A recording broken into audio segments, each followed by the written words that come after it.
Всем привет, ребята! Как ваши дела? Давайте все забирайтесь, мы вас подождем. Так, сегодняшний прямой эфир у нас будет о педиатрии. То есть мы будем разговаривать о актуальных вопросах о детях, на сегодняшний день. И с нами сегодня будет обсуждать эти вопросы кандидат медицинских наук Венера Курёновна. Наверное, многие ее уже знают. Так, собирайтесь. Она также является заведующей кафедрой педиатрии с курсом детской анестезиологии. Сейчас мы подождем ее, подождем всех вас. Так, где моя любимая... О, моя любимая маска. Сейчас... Вот блок о здоровье вашей семьи. И мы добавляем. Привет. Сегодня меня штрафовать не надо. Это прямой эфир. Здравствуйте. Здравствуйте. Так, я вас не вижу. Вы у меня еще подключаетесь. А вы меня видите? Я вас вижу, да, Зульфия. Я вас приветствую. Здравствуйте. Так. Я приветствую наших дорогих подписчиков.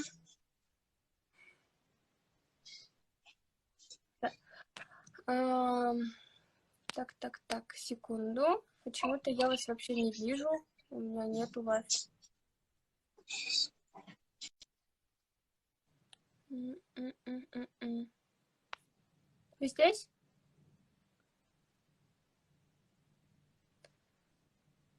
Так, нет, еще раз попробуем.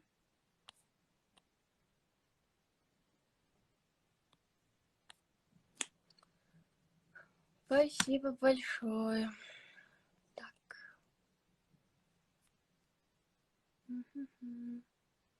Вот запрос. Вот еще раз. Ожидание.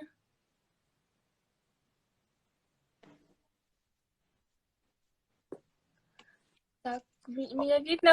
Вас опять не видно? Что такое? Сейчас.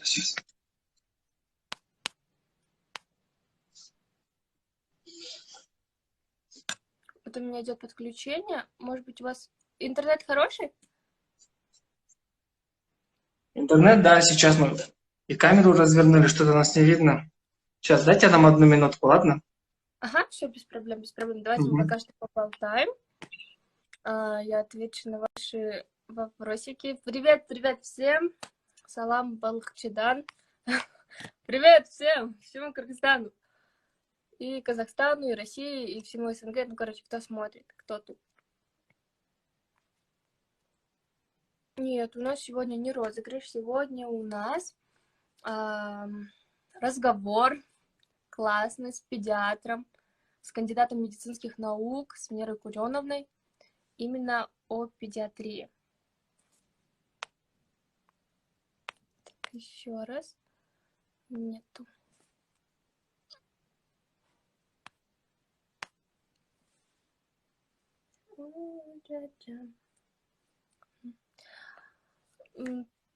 Да, розыгрыш будет у нас 22:00.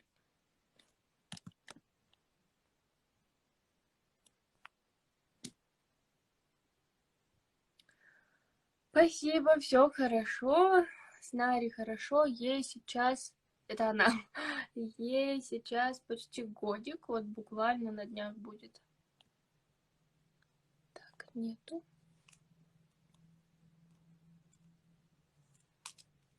Нет, Байстан записывает вроде песню новую на данный момент, он в студии.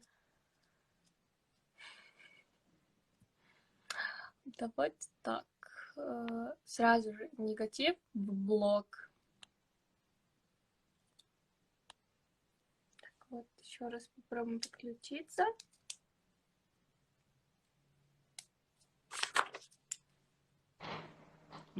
О, все, супер, видно? Здравствуйте, Курёновна, еще раз. Здравствуйте еще раз, Зульфия. Я приветствую вас. и приветствую всех наших дорогих подписчиков. Мгм. Готова к общению с вами. Да. У нас очень много скопилось вопросов. Да, и у меня тоже очень много вопросов. Уже можно, в принципе, начинать, да? Да, да, да. Давайте. Первый вопрос, это вот самый актуальный. Мы собрали подборку. Всех, да, касается всегда. Первое. Ага. Это малышу 7 месяцев. Месяц Мгм. назад прекратили пить витамин D, но ребенок часто Мгм. потеет, особенно спинка Мгм. и затылок во время сна. Какие Мгм. меры нужно предпринять? Значит, ребенок находится на грудном вскармливании, надеюсь, и получает прикорм в этом возрасте. И самое главное, что сейчас летнее время, и слава богу, что мы живем в солнечном Кыргызстане нашем, и у нас как бы достаточно ультрафиолетовых лучей, да?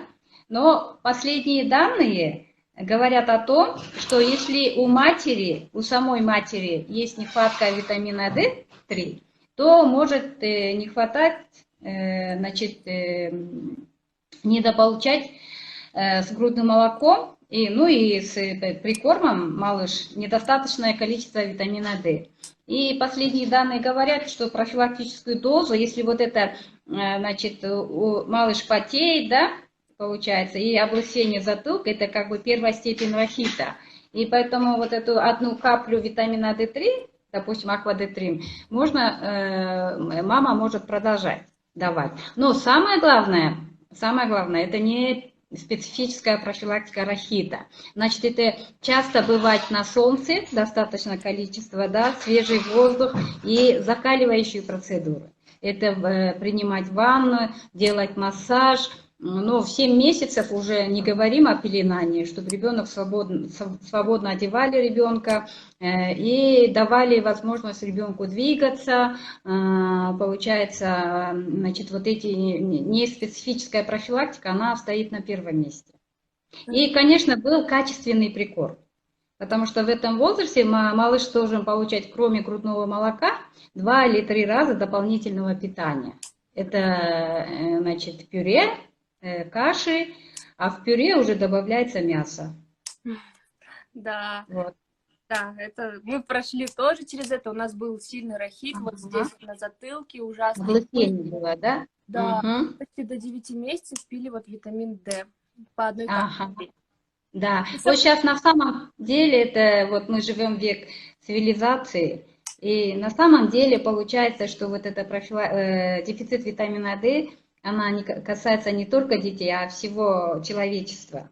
И поэтому вот матери, если у матери тоже, это, значит, женщина получается, и у него, если у нее есть, если дефицит витамина D, то ребенку тоже будет поступать меньшее количество витамина D3. Ну да, после родов, если честно, ребеночек забирает половину твоих витаминов и иммунитета. Это Да, да, да, да, да, да, да. хорошо. Дальше. Связана ли желтуха? У нас, кстати, тоже была желтуха очень сильная. Связана ли желтуха у новорожденных с прививкой гепатита, которую делают в первый день рождения? Ну вот, в роддоме. Если Да, не да. делать прививку, возможно ли, что желтуха не появится? Здесь я так отвечу. Нету таких исследований, нету таких данных, что именно желтуха вызвана вот именно применением вакцины против гепатита В. То есть это мы называем ВГВ, вирусный гепатит В. Да? Потому что желтуха у новорожденных, она встречается часто, и там есть свои причины. И поэтому сама прививка от гепатита В, я считаю, очень значит, своевременным, потому что эта прививка у нас делается с 2000-х годов в Кыргызстане. И знаете, вот это заболевание, сывороточный гепатит, сейчас у детей раннего возраста не встречается. И я вам скажу такую статистику. Если ребенок заболевает сывороточным гепатитом, да, дети раннего возраста, то 90% происходит хронизация. То есть этот гепатит, она не останавливается у ребенка, а это заканчивается очень таким неблагоприятным исходом, вплоть до развития карциномы печени, то есть рака печени, цирроз и карцинома печени. А посмотрите другую статистику. Если взрослый человек заболевает, да, у них статистика, 10% только хронизация, а 90% они как бы выздоравливают. И поэтому я считаю, что для наших детей это очень большая удача, что наши дети получают ВГВ в роддоме и потом продолжают до года еще 3 раза получают эту вакцину. И такой прямой связи, что желтуха связана с прививкой, нету таких данных.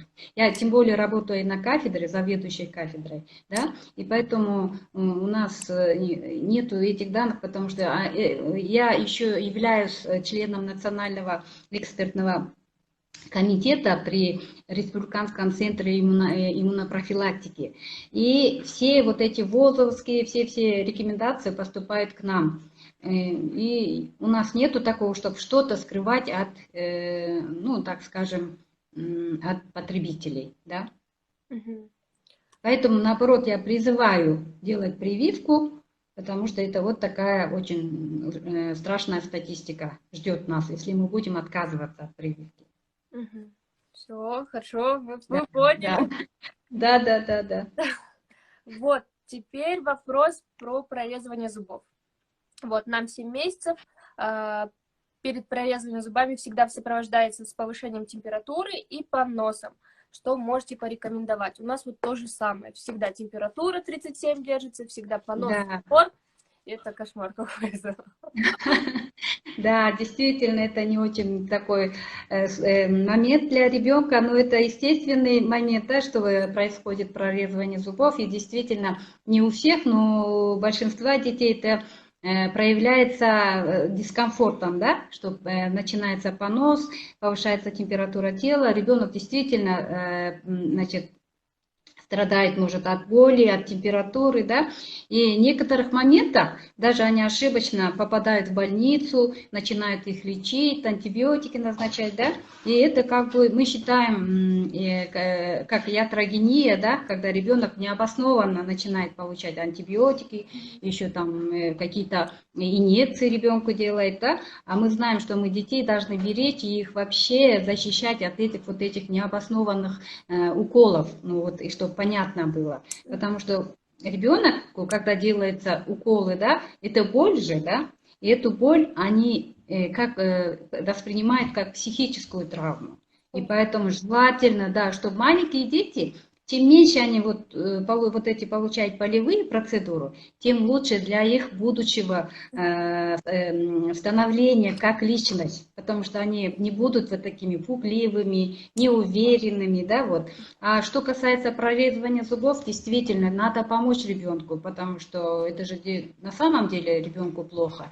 И поэтому насчет диареи, это вот просто почаще прикладывать ребенка к груди, да, и может дополнительно жидкости давать. При диарее чего мы боимся? Чтобы самое главное, чтобы не было обезвоживания. Да, не было обезвоживания. Это самое, вот мы когда диарею говорим, 3 кита говорим. Но это потом, если вопрос будет, я это объясню. Но в данном случае побольше, допустим, жидкости давать, да. А вот насчет того, что там болевой момент и температура, то, конечно, лучше, значит, дать жаропонижающий препарат, но надо смотреть на градусник.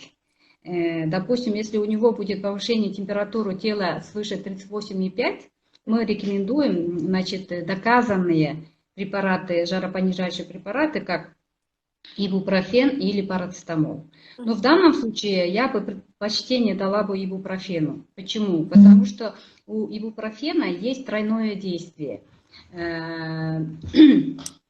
Получается, что он, во-первых, обезболивает, снижает температуру тела, и у него есть еще противовоспалительный эффект. Ибупрофен это ибуфен, да? Это то же самое? Это ибуфен, да, это ибуфен. А, Это ибуфен, это один и тот же препарат, мгм. ибуфен. И получается, вот на самом деле я предпочла бы ибуфен, потому что еще по длительности действия он превосходит парацетамол. Если вот парацетамол снижает на 6 часов, то ибуфен, он значит, снижает температуру тела, и обезболивающий эффект у него продлевается 8 часов. Да, поэтому А 3 это раза для... в сутки, да, и можно.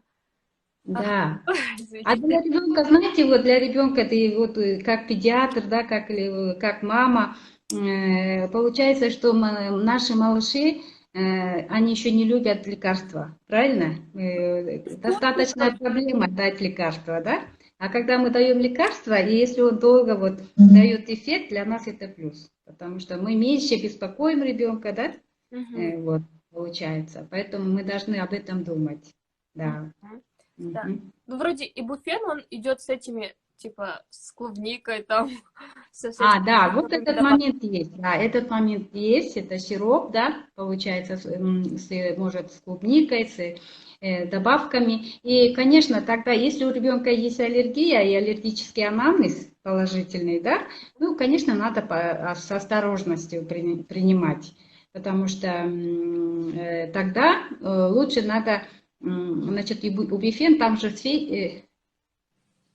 получается, что мы, педиатр, так и говорим, если у ребенка есть аллергический анамнез и аллергический там диатез или там это, то лучше не, значит, тогда давать ребенку парацетамол. Все, все понятно. Теперь, ну, в принципе, мы всегда ибуфеном пользовались. Да. Так, а теперь вопрос про колики.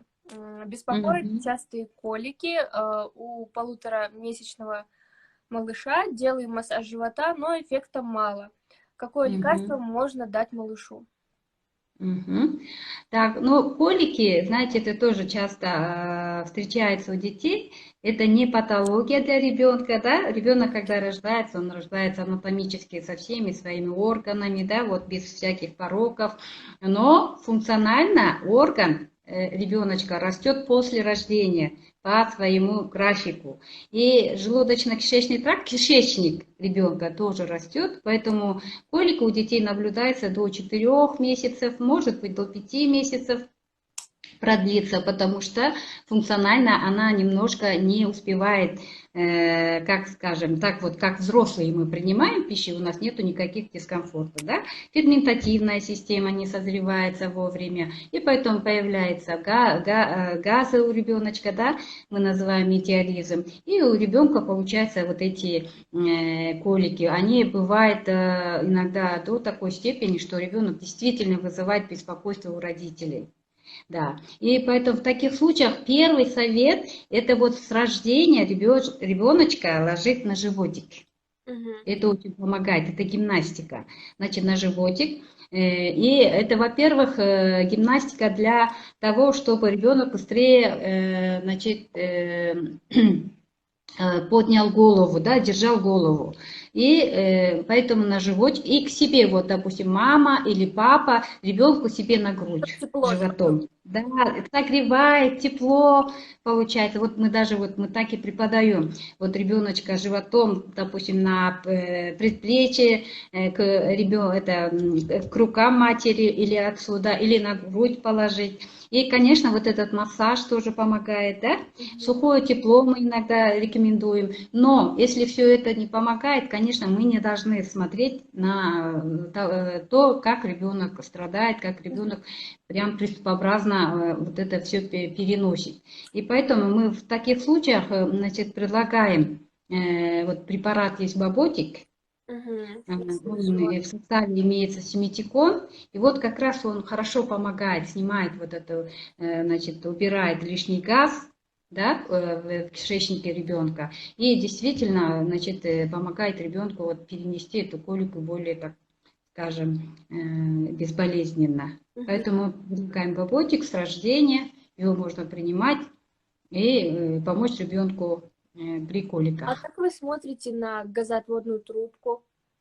Вы знаете, на газоотводную трубку я бы не сильно положительно не смотрю. Я вот сама педиатр, еще детский реаниматолог, я работала 15 лет в реанимации детской. Это инвазивная процедура называется. Вот мы говорим, да, ребенок, когда маленький, мы у него ничего не спрашиваем, мы ей ставим свечи, да, ну, обоснованно, когда высокая температура, допустим, ребенок, если не может, допустим, принять через рот, то мы там ставим свечи жаропонижающих препаратов, да, и получается все это не очень приятно для ребеночка. На самом деле. И это получается, почему инвазивно? Потому что начинается слизистая оболочка прямой кишки. И мы туда вставляем газоотводку, и никто не гарантирует, что мы что-то занесем ребеночку. Да, вот это. И сам момент, если постоянно мы будем газоотводку ставить, это, во-первых, неприятно ребенку, это не нравится ребеночку, да, и получается, что вот эта газоотводка, она, наверное, не знаю, как СОС, может быть, в некоторых только моментах может использоваться как неотложное мероприятие. Не надо каждый раз прибегать к этому. Лучше, наоборот, вот те советы, которые я давала, да, что животом вниз сложить, да, массаж делать, велосипед делать ножками, да, вот это лучше помогает. И она как бы это доказанные методы. Потому что мы когда преподаем, допустим, мы не говорим, чтобы прям как бы регулярно применяли газоотводную трубочку. А вот укропная водичка, просто моя бабушка говорит, да, укропная водичка помогает. Да, укропная водичка, вот когда я студенткой была, еще потом, когда начала только работать педиатром, укропную водичку применяли. Да, укропную водичку применяли, но мне кажется, укропная водичка тоже вот сейчас 21 век, и его сколько надо давать, да, чтобы помогало ребенку. Поэтому, по идее, получается, что как бы родители могут его применять, но эффективности такой, как у бубочка, наверное, не получится. Все-таки лучше использовать то, что сейчас актуально. Да. Хорошо. А вот мой личный вопрос. Как бороться с запорами ребенка? Вот бывает... Запорами? Да, никак. Это вообще когда она должна, сколько раз она должна в день, в неделю? Да, это тоже вопрос такой, наиболее часто задаваемый, потому что вообще дети должны регулярно, мы говорим, вот когда говорим диарея, если стул более 3 раз в сутки, да? А ребенок, если маленький, допустим, до 2-3 месяцев, может у ребенка стул даже не установиться окончательно, и поэтому у них может быть 4, может до 5 раз, но это быть нормой. Да. Но потом уже регулируется стул, и он должен, конечно, регулярным, да, быть. Но на запоры тоже влияет, во-первых, если ребенок на грудном вскармливании, как мама питается, какой водный режим у мамы. Если мама, значит, мало пьет, если мама салатов не употребляет клетчатку, да, то, конечно, и ребенку поступает мало клетчатки, мало как бы это, и поэтому мама тоже должна в первую очередь посмотреть свой режим питания, свою диету, да. Но ребенок должен получать, вот я говорю, до 6 месяцев ребенок должен на исключительно грудном вскармливании, да. И это тоже должно соблюдаться, ну, в смысле, как по потребности ребенка, как ребенок захочет, да, должен ребенок вскармливаться грудью. И, конечно, вот эти моменты, как мы говорим, ложить ребенка на животик, массаж, значит, гимнастику делать, да, вот это все тоже влияет на работу кишечника. Ну и в дальнейшем получается, что ребенок, когда начинаем ребенку прикорм, да, дополнительное питание, то тоже там должно быть, значит, водный режим, уже дополнительный, кроме грудного молока, ребенка начинаем отпаривать, да? Да. Фрукты давать, да, не боясь уже фрукты давать кусочками, да, вот, получается. Вот это все... Сразу же вопрос для мамочек, которые вот только недавно родили. С какого момента им можно употреблять фрукты и овощи вот в своем рационе? Да, это хороший вопрос. Я вот тоже школу матерей проводила. И действительно, я даже вот как преподаватель педиатрам тоже говорю, у нас есть такой момент, что педиатры иногда, ну, как бы сильно ограничивают матерей, Точно. боясь, что у ребенка будет... Да, да. Это, честно говоря, на Западе не так. Вот, допустим, вот, я не знаю, может, кто в частных этих роддомах, допустим, родили, да? Я сама работала 5 лет в частном роддоме неонатологом.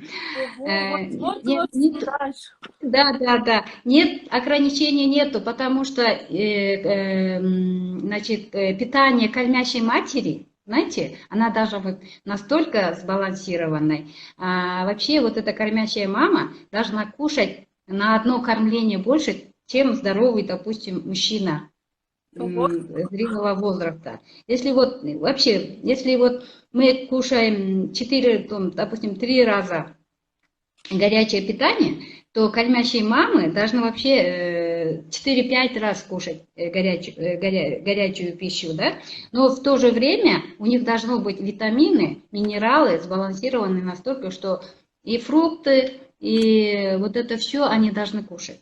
Поэтому тут не должно быть ограничений. Первые месяцы это не зависит, вот эта колика, не от того, что мама там получает, ну, конечно, какое-то может быть ограничение на какой-то там пару месяцев, да? Мгм. Хотя это тоже не доказано, не доказано. Потому что это функциональное состояние кишечника, у ребенка будет колика. А мама должен получать и помидор, и огурцы, и яблоки, и То есть фрукты, все она должна кушать. получать, да? Да, да, все она, наоборот, она должна это получать. Да. Кушать должна. Я Да. просто тоже помню, мамы разделились на два лагеря. Кто-то за Ага. диету, такую очень чисто молочка, а кто-то, наоборот, за то, чтобы употреблять витамины и, наоборот, чтобы ребенок Вот, привыкал к ним. да, Зульфия, можно скажу насчет витаминов, да? Вот эти биологически активные добавки, витамины, да, их роль как бы полностью не отрицается, они должны быть. Но рациональное питание, самое первое золотое правило, это рациональное питание, то есть основные пищевые ингредиенты. То есть мы должны продукты свежие, фрукты, овощи, все это получать в натуральном виде. И, конечно, да, в зависимости от показаний, получать, допустим, добавлять витамины, микронутриенты, да, мы так говорим. А основное это питание, источник. Все понятно. Теперь на самом интересном, что Ага. это про родничок. Если он закрывается Да, да, да. Да, мы на это, да, вот родничок, если, конечно, знаете, может быть, какой момент, если вот ребенок часто болеет, и вот там вирусные инфекции, да, если у него будет повышаться температура тела, может тогда, может быть, ребенок себя плохо чувствовать, потому что все-таки в организме ребеночка, да, много воды, 80%, у взрослых это, ну 70%, допустим, да, и получается, когда у ребенка высокая температура, может у него, ну, типа повышение внутричерепного давления, но это не само синдром, а именно из-за температуры тела. И ребенок может быть беспокойный, плохо переносить температуру тела. Только вот это. Но чтоб таких прям моментов не должно быть. Если у ребеночка, кроме того, что родничок закрылся, если у него все соответствует, ну, хорошо растет, кушает, то все нормально будет. Мгм. Вот только вот этот момент. Как? То есть это не патология. Это не патология. Это не патология. Ага, все, окей. А до какого времени он должен закрыться, чтобы я знала? Вообще по законам педиатрии до года. До года он должен закрыться. В год должен закрыться. Ага. А если он не закрылся в год? А бывают какие-то нормы. Вообще-то мы детям должны давать как бы шанс, да, мы не должны прямо от ребенка требовать все прям в срок, да, вот в срок, вот в 6 месяцев у него первые зубы появятся, в год он там первые шаги сделает, да, поэтому каждый ребеночек это индивидуальный организм, да, да, конечно, поэтому году он должен закрыться, это тоже зависит от того, как вот ребенок получает питание. И вообще, знаете, Зульфия, до 5 лет, да, детерминант, да, основной детерминант здоровья у детей, да, да, это питание и уход за ребенком. Это, если по-другому, любовь к ребенку, забота к ребенку, плюс питание. Вот эти моменты. А так, если у него, конечно, если наследственность отягощена, если вот эти моменты, они проявляются где-то подростковом возрасте. И до 5 лет мы вот так и обучаем, что именно питание, правильное питание, да, и плюс уход за ребенком, именно, вот вы сами, наверное, хорошо знаете, разговаривать с ребенком, быть отзывчивой на все вот эти развития ребенка, да, вот это все. И поэтому родничок в каких случаях может не закрываться? Если у него будет, допустим, какое-то течение рахита или ребенок, значит, какое-то заболевание со стороны нервной системы, да, в таких моментах только. А так получается, что он должен году закрываться. Хорошо. Дальше. Вот вопрос я собрала до этого. Да. Мамочки писали, можно ли делать прививку, если у ребенка порок сердца? Если у ребенка порок сердца, нужно делать прививку. Знаете почему? У нас есть такое понятие, как группа риска. И поэтому, если у ребенка порок сердца, получается, что это такое заболевание, которое как бы устраняется оперативным путем, да? И наши кардиохирурги всегда даже откладывают вот это начало операции, потому что получается, что ребенок должен, допустим, весить сколько-то килограмм, да, для того, чтобы его взять на операцию. Ребенок в это время должен не болеть. А как раз если у ребенка порок сердца, он часто, значит, привержен этим инфекциям. То есть, получается, они чаще, чем здоровые дети, болеют пневмонией, вирусными инфекциями. Да, они слабенькие, да. И мы их должны защищать. Если получается, что прививки, они защищают этого ребенка, чтобы этот ребенок не болел этими тяжелыми заболеваниями, то есть этими бактериальными инфекциями, вирусными, чтобы он сохранил себя, рос, чтобы он мог реализоваться. Понимаете? Поэтому прививки, наоборот, им показаны. Хорошо. Да. Дальше вот тоже вопрос. Можно ли давать витамин D, да, летом, именно в жару самую? Да, вот, знаете, если есть только показания и только профилактической, значит, дозе, у нас витамин D дается в 2, значит, дозах, профилактическая доза или... И, как я говорила, мы действительно, нам повезло, я считаю, что у нас круглый год солнце, а летом вообще у нас, да, достаточно, значит, ультрафиолета, и поэтому когда мы даем витамин D, мы должны понимать, что когда его не хватает плохо, и мы можем быстро получить гипердозировку, гипервитаминоз, и тогда тоже плохо. И поэтому, если у него, вот как вот первый, да, был вопрос, что потеет, что затылок, идет облысение, да, в таких случаях лучше обратиться еще к педиатру, да, значит, мамаша с ребеночком, и кто должен обосновать вот этого назначения витамина D. Потому что есть все-таки данные последние, что вот в летнее время можно продолжать, не боясь, дозу профилактическую, допустим, каплю, ну, максимум 2 капли. 500 единиц или 1000 единиц. 1000 единиц, знаете, мы кому назначаем, если ребенок рождается недоношенным. Недоношенным, как профилактическая. Вообще всегда что-то там много дает. Да. Потому что действительно этот ребенок как раз и рождается недостатком многих витаминов, в том числе витамина D. Да? Потому что они как раз родились в тот момент, когда мама должна была передавать в 3-м триместре, да? Много-много через, то есть плацентарную кровь, и они, вот получается, допустим, анемия тоже у них может быстро развиться, да, с 2 месяцев. Поэтому к ним особый подход получается. Вот. И поэтому мой ответ, если в жаркое время, если нет показаний, то не надо давать витамин D, а заниматься не специфической профилактикой, то есть заниматься ребенком. хорошее сбалансированное питание, грудное вскармливание, значит, гимнастика, водные процедуры и побольше побывать на солнце. Все, поняли. Еще Мгм. здесь задают вопрос про ходунки. С какого месяца можно сажать ребенка на ходунки? И вообще, мой вопрос, стоит ли сажать ребенка на ходунки? Потому что я против. Да, по идее, получается, его на ходунки сажать действительно в таком возрасте, ну, в раннем возрасте я тоже против, потому что позвоночник еще как бы не устоялся, да, и по идее ребенку дать возможность самой вот эту, это называется эволюция.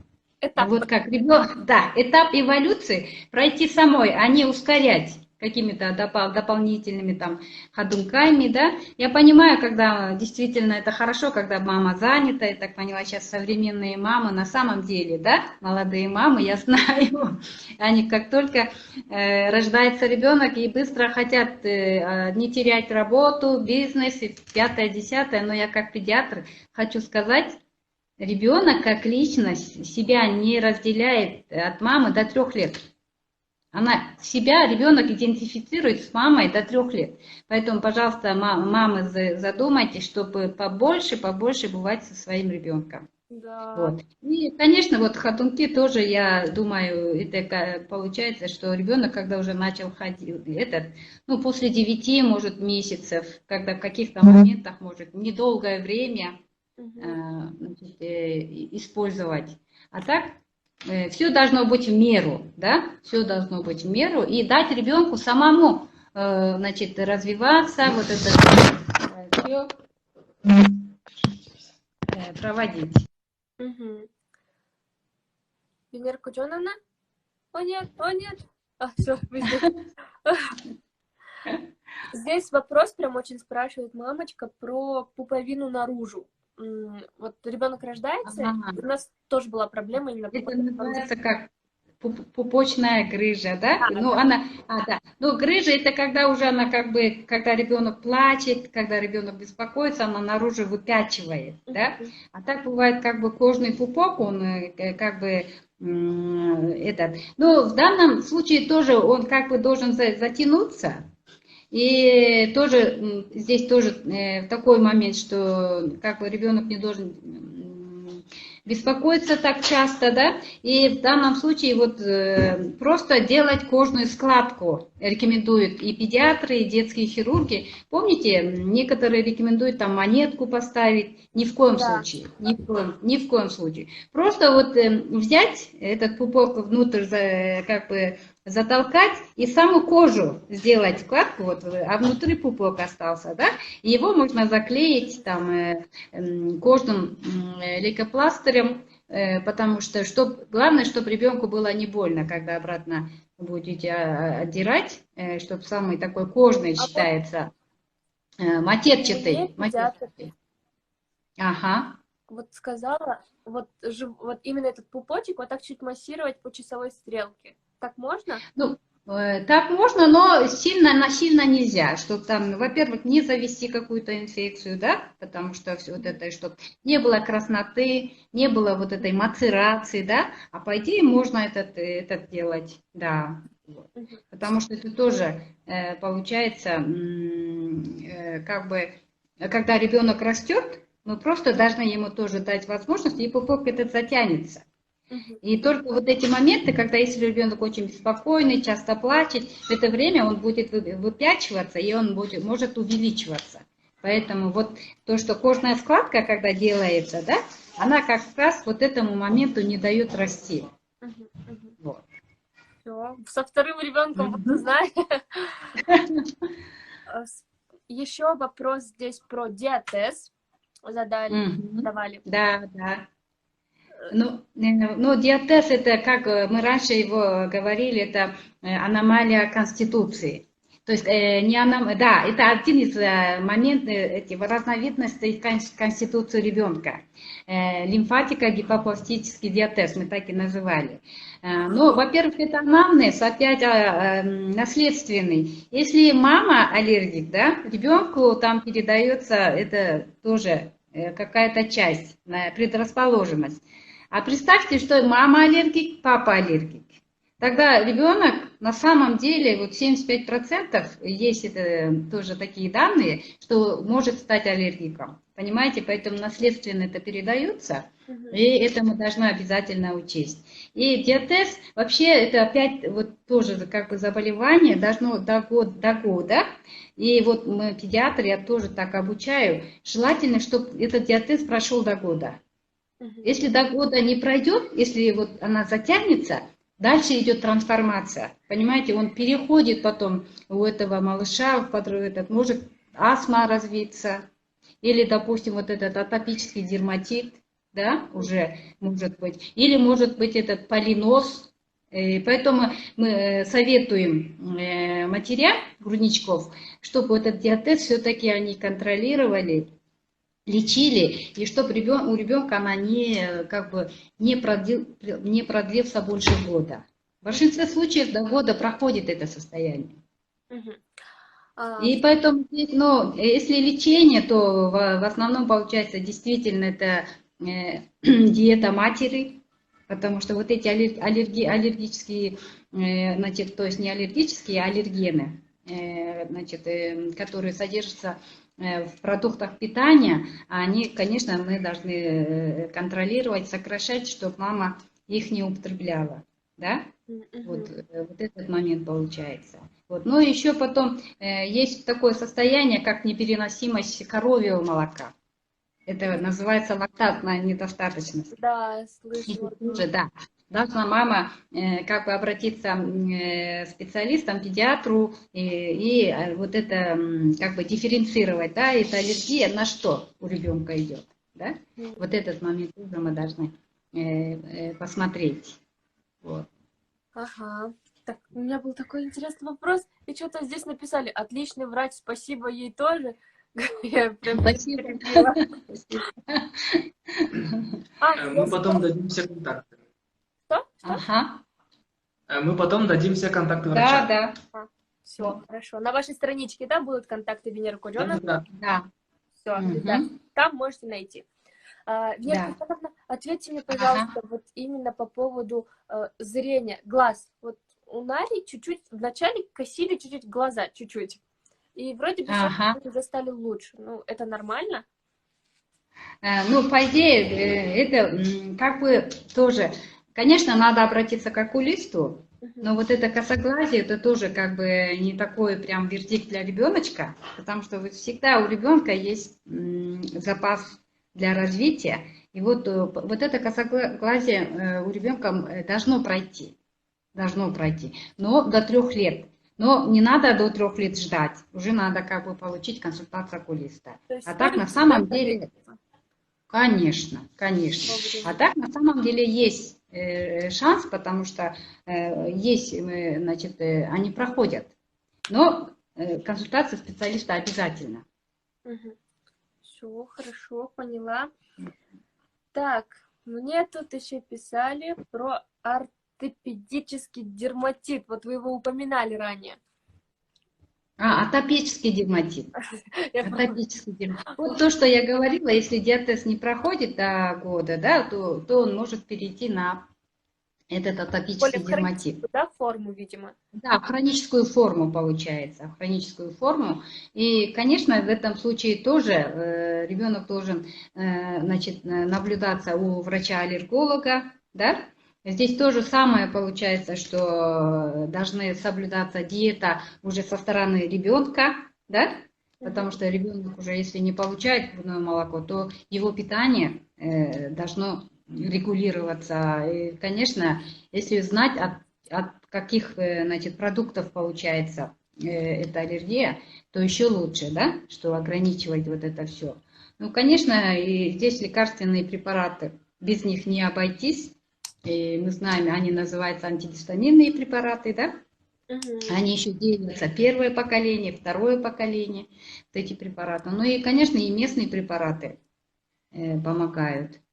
Поэтому вот насчет того, вот есть препарат Акридер, его тоже можно использовать, но имея в виду, что в составе есть гормон, И вообще, значит, мы советуем, когда его используем, то его использовать тонким слоем и не более 1 раза, допустим, в день. Да? Да. Вот, потому что он снимает вот это воспаление, зуд, да, и оказывает местное действие. Но если курс соблюдать, то вот тот момент, когда я понимаю, что матери боятся, что вот всасывается гормон, да, но в последнее время вот гормоны мы тоже делим на системный и местный, да, вот местный, допустим, этот масс-акридел, а системный, когда ребенок пьет, допустим, гормон внутрь, да, и последняя наука доказывает, что если, допустим, у ребенка астма бронхиальная, и он, допустим, пьет там 5 дней таблеткой преднизолона, потом снимает, то никакого побочного эффекта не наблюдается. То есть короткое действие, она проходит без побочных как бы проявлений. Ага, все хорошо. Большое спасибо вам, Венера Курбановна, за такой познавательный эфир. Очень многие просят ваш номер. Ребят, номер врача вы можете взять на страничке Densolu KG, там будет вся информация. Эфир я сохраню. Большое спасибо, Венера Курбановна. Пожалуйста. Я извиняюсь за вот эти помехи. Действительно, мы как бы не застрахованы были от этих моментов, поэтому вот эти помехи получились немножко да? Нет, все равно. Эфир был классный. Технические моменты. Спасибо вам. Спасибо Всего вам. доброго. Будьте здоровы. До свидания. До свидания. До свидания всем подписчикам.